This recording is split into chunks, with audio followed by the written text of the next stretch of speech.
স্বাগত জানাচ্ছি প্রবাসের সংবাদে। সঙ্গে আছি আমি জান্নাতুল সাদিয়া। দেখছিলেন বিআরবি কেবলস সংবাদ শিরোনাম। এবার বিস্তারিত। বিশ্বের শক্তিশালী পাসপোর্টের তালিকায় ৩ ধাপ এগিয়ে ৯৪তম স্থানে উঠে এসেছে বাংলাদেশ। হেনলি পাসপোর্ট ইন্ডেক্স প্রকাশিত সবশেষ তালিকায় এ তথ্য উঠে এসেছে। ইন্ডেক্স অনুযায়ী বর্তমানে বিশ্বের ৩৯টি দেশে ভিসা ছাড়া ভ্রমণ করতে পারবেন বাংলাদেশের পাসপোর্টধারীরা। এর আগে ২০২৪ সালে বাংলাদেশের পাসপোর্ট ৯৭তম স্থানে ছিল। বিশ্বের সবচেয়ে শক্তিশালী পাসপোর্টের তালিকায় আবারও শীর্ষস্থান ধরে রেখেছে এশিয়ার দ্বীপরাষ্ট্র সিঙ্গাপুর।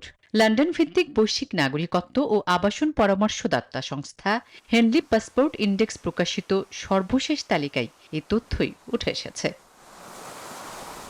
এই তালিকায় বাংলাদেশের অবস্থান এখন ৯৪তম। গেল বছর বাংলাদেশের এই অবস্থান ছিল ৯৭তম। বাংলাদেশের পাসপোর্টধারী ব্যক্তিরা আগাম ভিসা ছাড়াই ৩৯টি দেশ ভ্রমণ করতে পারেন, যেখানে সিঙ্গাপুরের পাসপোর্টধারীরা আগাম ভিসা ছাড়াই ভ্রমণ করতে পারেন ১৯৩টি দেশ। এই তালিকায় দ্বিতীয় স্থানে যৌথভাবে রয়েছে জাপান ও দক্ষিণ কোরিয়া। ষষ্ঠ স্থানে রয়েছে যুক্তরাজ্য।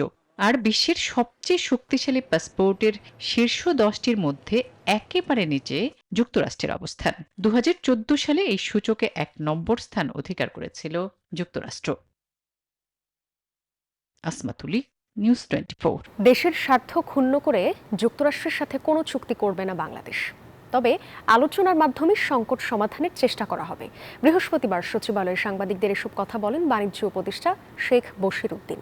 জানান, শুক্রবার যুক্তরাষ্ট্রের সাথে অনলাইন সভার পর পরবর্তী পদক্ষেপ নেবে সরকার। মার্কিন যুক্তরাষ্ট্রের শুল্ক হার কমাতে দেশটির কাছে বারবার সময় চেয়েও ব্যর্থ হয়েছে বাংলাদেশ। আগামী রোববার আলোচনার জন্য সময় চেয়ে যুক্তরাষ্ট্রের বাণিজ্যিক প্রতিনিধি বা ইউএসটিআর কাছে চিঠি দিয়েছে ঢাকা। তবে বৃহস্পতিবার বাণিজ্য উপদেষ্টা সাংবাদিকদের জানালেন, শুক্রবার ভার্চুয়াল মিটিংয়ের সময় পাওয়া গেছে। আলোচনা হবে শুল্ক কমানোর বিষয়ে। আমরা একটা অনলাইন মিটিং হয়তোবা শিডিউল পাচ্ছি আজকালকের ভিতরে। সেই আলোচনার ভিত্তিতে পরবর্তী পদক্ষেপ নেবে বাণিজ্য মন্ত্রণালয়। দেশের স্বার্থ ক্ষতিগ্রস্ত হয় এমন শর্ত মানা হবে না বলে পরিষ্কার জানিয়ে দেন বাণিজ্য উপদেষ্টা। বাংলাদেশের স্বার্থ ক্ষুণ্ণ করে আমরা কেন কাজ করব? আমরা তো স্বার্থ ক্ষুণ্ণ করার প্রশ্ন আসলে পরিশ্রমের দরকার কেন? ১ আগস্টের আগেই আলোচনার আমন্ত্রণ পাওয়ার বিষয়ে আশাবাদী বাণিজ্য উপদেষ্টা। যদিও ব্যবসায়ীদের দাবির পরও শুল্ক হার কমাতে লবিস্ট নিয়োগ করতে চায় না বাণিজ্য মন্ত্রণালয়। সরকার কোনো লবিস্ট নিয়োগ করেননি। এখানে যে কাঠামোর উপরে ঘটনাটা ঘটছে, এই কাঠামোতে লবিস্টদের করার কোনো কিছু আছে কিনা আমি ঠিক জানি না, কারণ আমাদের বিভিন্ন বিষয়ে পরিবর্তন আনতে হবে। এই পরিবর্তনগুলো বাংলাদেশ ছাড়া অন্য কেউ বুঝতে পারবে না। এদিকে পর্যাপ্ত সময় পেয়েও তা কাজে লাগাতে না পারাকে বড় ধরনের কূটনৈতিক ব্যর্থতা বলে মনে করছেন অর্থনীতি বিশ্লেষকরা। তার ফল যদি না আসে তাহলে আসলে ওই চেষ্টার মানে কি, সেটা একটা বড় প্রশ্ন।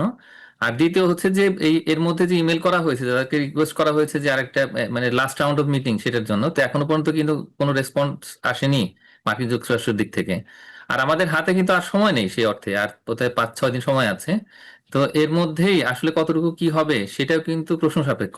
যুক্তরাষ্ট্রের সঙ্গে শুল্ক আলোচনায় ছাড় পাওয়ার আশায় দেশটি থেকে বাড়তি দামে ২,২০,০০০ টন গম আমদানির উদ্যোগ নিয়েছে সরকার।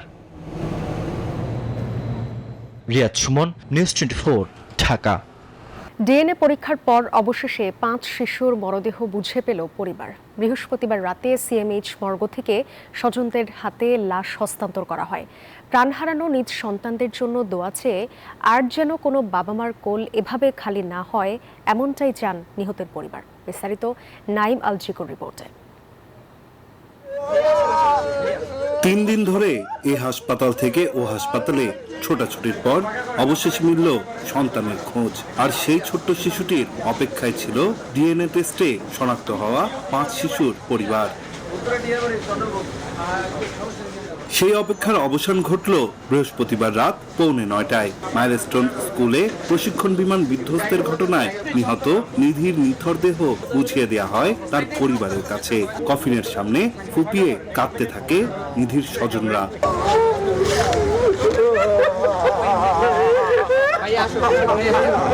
স্কুল যেতে চায়নি, তবুও নিধিকে কোলে করে স্কুলে পৌঁছে দেয় তার বাবা।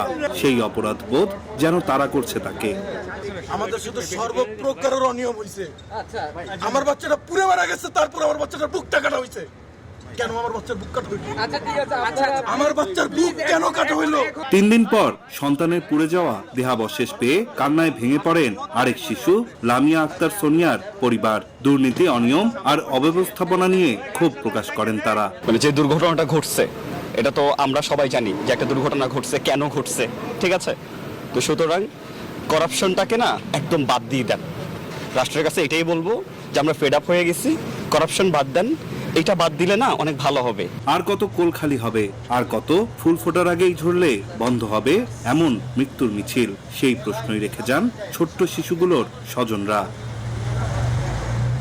নাইম আলচিকো, নিউজ 24, ঢাকা। রাজধানীর উত্তরায় মাইলস্টোন ট্র্যাজেডিতে দগ্ধ আরও 2 শিক্ষার্থী মারা গেছেন। এ নিয়ে মৃতের সংখ্যা দাঁড়ালো 34-এ। এদিকে এ নিয়ে বার্ন ইনস্টিটিউটে চিকিৎসাধীন 12 জনের মৃত্যু হলো।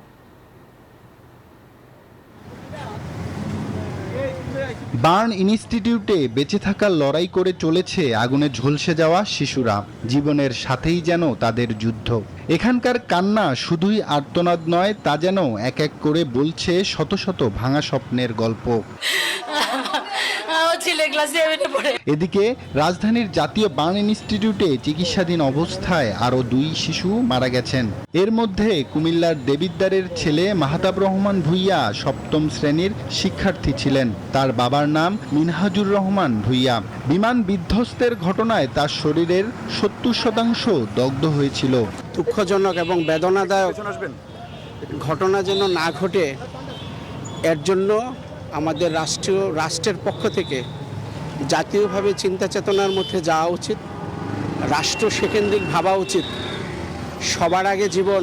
বার্ন ইনস্টিটিউটে চিকিৎসাধীন মাহিয়া নামে আরও এক শিক্ষার্থীর মৃত্যু হয়েছে বলে জানিয়েছে জাতীয় বার্ন ইনস্টিটিউট।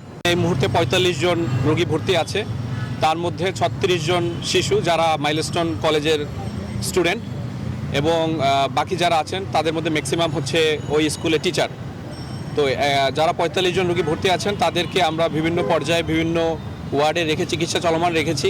গত সোমবার বেলা 1:15টার দিকে দিয়াবাড়ি মাইলস্টোন স্কুল অ্যান্ড কলেজের একটি ভবনে বিমান বাহিনীর একটি যুদ্ধ বিমান বিধ্বস্ত হয়। এতে হতাহতের ঘটনা ঘটে। আব্দুল্লাহ মামুন, নিউজ 24, ঢাকা। মাইলস্টোন ট্র্যাজেডির পর ভারতের চিকিৎসক দল পাঠানোকে 2 দেশের সম্পর্কের জন্য ইতিবাচক হিসেবে দেখছেন পররাষ্ট্র উপদেষ্টা তৌহিদ হোসেন। চীনের চিকিৎসক দলও ইতিমধ্যে এসে পৌঁছেছে বলেও জানান তিনি। বৃহস্পতিবার পররাষ্ট্র মন্ত্রণালয়ে প্রেস ব্রিফিংয়ে উপদেষ্টা জানান, যেসব দেশ সহযোগিতা করতে চেয়েছে তাদের সবাইকে বার্ন ইউনিটের সাথে যুক্ত করে দেওয়া হচ্ছে।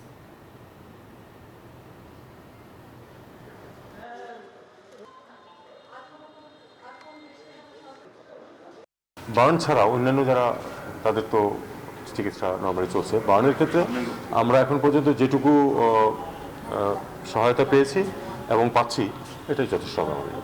চীনের রাষ্ট্রদূত এসেছিলেন, আমার সাথে কথা বলেছেন, উনি আমাকে এক্সপ্লেন করেছেন যে তারা এটা ঠিক ওই যে একটা বাঁধ দিয়ে যে হাইড্রো পাওয়ার যেটা করার সিস্টেম, ওইটাতে তারা যাচ্ছে না, এটা নতুন টেকনোলজি তারা বের করেছেন। অনেকটাই ওই কয়েক ধাপে তারা এটাকে ব্যবহার করবেন। আমাদেরকে দেখতে হবে যে এতে করে আমাদের উপরে ক্ষতি যাতে না হয়, যদি হয় সেটাও যেন খুব সীমিত থাকে। সাবেক প্রধান বিচারপতি খায়রুল হককে কারাগারে পাঠিয়েছেন আদালত। কঠোর নিরাপত্তার মধ্য দিয়ে তাকে বৃহস্পতিবার সন্ধ্যার পর আদালতে হাজির করা হয়। যাত্রাবাড়ী থানার একটি হত্যা মামলায় সাবেক প্রধান বিচারপতি খায়রুল হককে গ্রেপ্তার দেখিয়ে আদালতে হাজির করে পুলিশ। তবে তার বিরুদ্ধে কোনো রিমান্ড আবেদন করেনি পুলিশ। এছাড়া তার পক্ষে কোনো আইনজীবী না থাকায় খায়রুল হককে কারাগারে পাঠানোর আদেশ দেন আদালত। সংবিধানের 13 সংশোধনী বাতিল করে তত্ত্বাবধায়ক সরকার ব্যবস্থা চূড়ান্তভাবে নিষিদ্ধ করেন এই বিচারপতি। রাষ্ট্রপক্ষের আইনজীবীরা বলছেন, তিনি দেশের গণতন্ত্র ও নির্বাচন ব্যবস্থা ধ্বংসের অন্যতম কারিগর। উনি স্বৈরাচারী হাসিনাকে স্বৈরাচার বানাইতে সহযোগিতা করেছেন। উনি তত্ত্বাবধায়ক সরকারকে উনি বাতিল ঘোষণা করে দিয়েছিলেন। 3 বারের প্রধানমন্ত্রী দেশনেত্রী বেগম খালেদা জিয়াকে তার বাড়ি থেকে কোনো ধরনের হিয়ারিং এর সুযোগ না দিয়ে উচ্ছেদের আদেশ দিয়েছিলেন।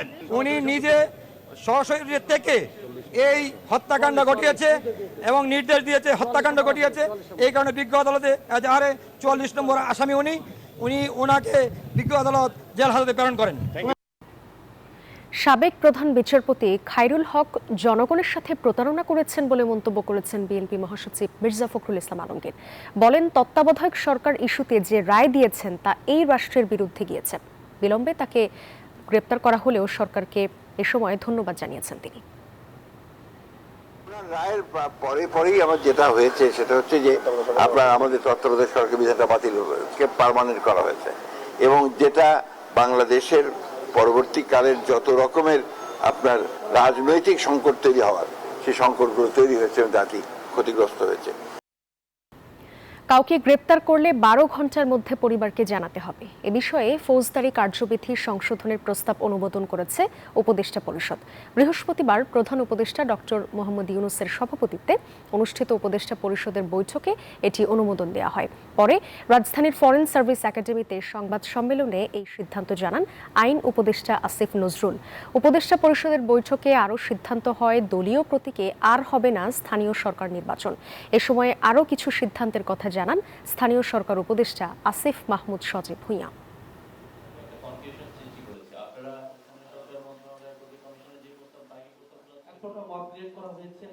গ্রেফতারকৃত ব্যক্তি কেন গ্রেফতার করেছে, কোন আইনে গ্রেফতার করেছে, 12 ঘন্টার মধ্যে কার সাথে যোগাযোগ করেছে, সমস্ত তথ্য সেখানে থাকতে হবে।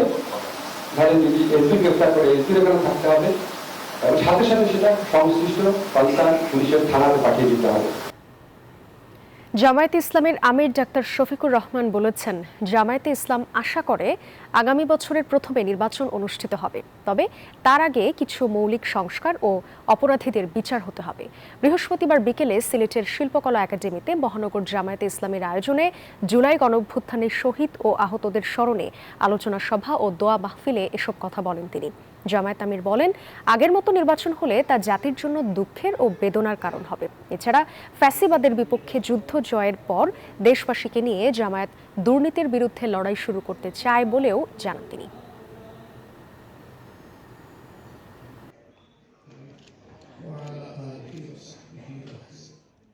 আমরা আশা করি আগামী বছরের প্রথম অংশে এই নির্বাচনটা অনুষ্ঠিত হবে এবং হওয়া উচিত। এর সাথে আমরা এটাও বলেছি যে যদি প্রয়োজনীয় বেসিক সংস্কারগুলো করা না হয় আর যদি আগের মতো নির্বাচন হয়, এই নির্বাচন জাতির জন্য আরেকটা দুঃখ এবং বেদনার কারণ হবে। আমরা এটা দেখতেও চাই না, আমরা এটা হতে দিতেও পারি না। দেশের স্বার্থে, রাজনীতির স্বার্থে ফ্যাসিবাদ বিরোধী প্রত্যেক রাজনৈতিক দলকে ঐক্যবদ্ধভাবে আওয়ামী লীগকে মোকাবিলা করার আহ্বান জানিয়েছেন জাতীয় নাগরিক পার্টি এনসিপির নেতারা। মাইলস্টোনের অনাকাঙ্ক্ষিত ঘটনাকে পুঁজি করে আওয়ামী লীগ আবারও পুনর্গঠিত হচ্ছে বলে মন্তব্য করেন তারা। জুলাই পদযাত্রার 24তম দিনে বৃহস্পতিবার ব্রাহ্মণবাড়িয়ার পথসভায় এসব কথা বলেন এনসিপির নেতারা। মাসুক হৃদয়ের তথ্যচিত্রে ডেস্ক রিপোর্ট। দেশ গড়তে জুলাই পদযাত্রার কর্মসূচির অংশ হিসেবে বৃহস্পতিবার দুপুরে ব্রাহ্মণবাড়িয়া শহরের মুক্ত মঞ্চ মাঠে পথসভায় অংশ নেন এনসিপির নেতারা। বক্তারা মাইলস্টোনের অনাকাঙ্ক্ষিত ঘটনায় দুঃখ প্রকাশ করে বলেন, এমন ঘটনার পুনরাবৃত্তি তারা আর দেখতে চান না। অভিযোগ করে বলেন, এমন মর্মান্তিক দুর্ঘটনাকে পুঁজি করে ফায়দা লুটার চেষ্টা করছে অনেকেই। মাইলস্টোনের ঘটনাকে পুঁজি করে আবার আওয়ামী লীগ পুনর্গঠিত হচ্ছে। আমাদের ফ্যাসিবাদ বিরোধী প্রত্যেকটি রাজনৈতিক দলকে আহ্বান করব, বাংলাদেশের স্বার্থে, আপনার রাজনীতির স্বার্থে, বৃহৎ বাংলাদেশের স্বার্থে ফ্যাসিবাদ বিরোধী প্রত্যেকটি রাজনৈতিক দলকে ঐক্যবদ্ধভাবে আওয়ামী লীগকে মোকাবেলা করতে হবে। এনসিপি নেতারা সকল রাজনৈতিক দলকে ঐক্যবদ্ধভাবে আওয়ামী লীগকে মোকাবিলারও আহ্বান জানান। বাংলাদেশের সংবিধিবদ্ধ এবং সাংবিধানিক প্রতিষ্ঠানগুলোতে দেশের জনগণের আশা আকাঙ্ক্ষার প্রতি সমর্থন রেখে ঐক্যবদ্ধ কমিশন সিদ্ধান্ত গ্রহণ করবে। বক্তারা বলেন, উন্নয়ন মানে শুধু ঢাকার উন্নয়ন নয়, দেশের প্রত্যেকটি জেলায় সমানভাবে উন্নয়নের দাবি জানান তারা।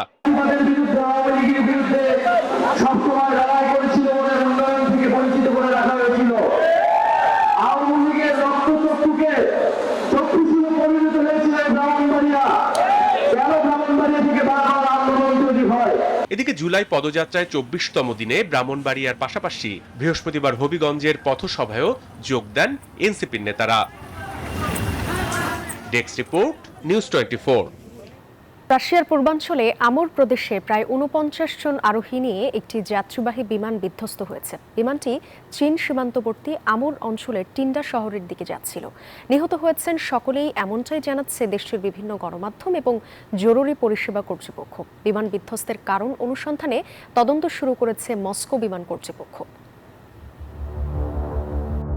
24 জুলাই ভ্লাগোভেচচেন্স শহর থেকে উড্ডয়ন করে চীনা সীমান্তবর্তী শহর টিন্ডারের দিকে যাচ্ছিল বিমানটি। পথে রাডার স্ক্রিন থেকে হারিয়ে যায়। পরে বিমানটি বিধ্বস্ত অবস্থায় খুঁজে পাওয়া যায় টিন্ডা শহর থেকে 15 কিলোমিটার দূরের একটি পাহাড়ি বনাঞ্চলে।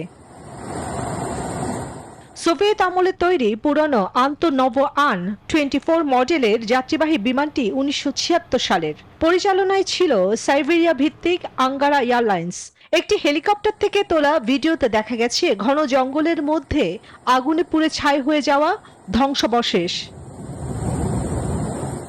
প্রাথমিক তথ্য অনুযায়ী বিমানে 5 শিশু সহ মোট 43 জন যাত্রী এবং 6 জন ক্রু সদস্য ছিলেন। তবে জরুরি অবস্থা মন্ত্রণালয় জানাচ্ছে আরোহীর সংখ্যা ছিল প্রায় 45। রাশিয়ার জরুরি সেনাবাহিনী MI-4 হেলিকপ্টার ঘটনাস্থলে পৌঁছায় এবং উদ্ধার কার্যক্রম চালিয়ে যাচ্ছে। টেলিগ্রামে দেওয়া এক বার্তায় কর্মকর্তা উইলিয়া পেটিনা জানিয়েছেন বিমানের কাঠামো পুরোপুরি পুড়ে গেছে। বিমান বিধ্বস্তের কারণ উদ্ঘাটনে তদন্ত শুরু করেছে রাশিয়ার বিমান কর্তৃপক্ষ। তবে দুর্গম পরিবেশ ও খারাপ আবহাওয়ার কারণে উদ্ধার কাজে জটিলতা সৃষ্টি হচ্ছে। চন্দ্রা, নিউজ 24। এই ছিল প্রবাসের সংবাদ। এতক্ষণ সাথে থাকার জন্য ধন্যবাদ সবাইকে।